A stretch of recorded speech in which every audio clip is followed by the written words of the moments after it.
Ito mga katik, blinking issue. Ito yung model nya,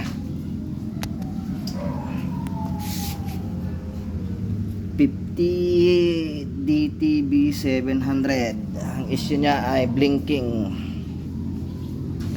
Yun, pinalitan ko ng ito supply nya para sa PWM, para sa drive ng primary, para mag-stay sa 12 volts.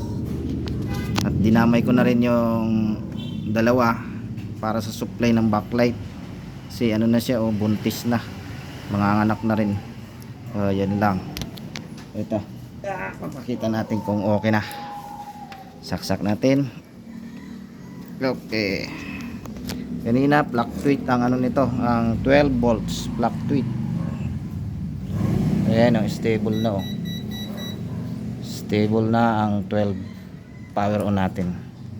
Tingnan natin dyan sa butas kung may ilaw na. Okay, power on.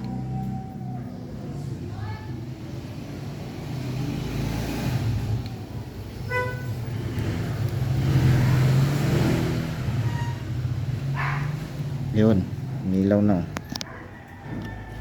Nilaw na siya.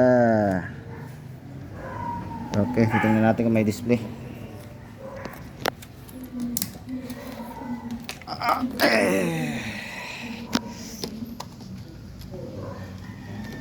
Hirap. Oops. Ayun na, may no signal na. Naglalakad mag-isa. Okay. Okay, babada natin at medyo mabigat.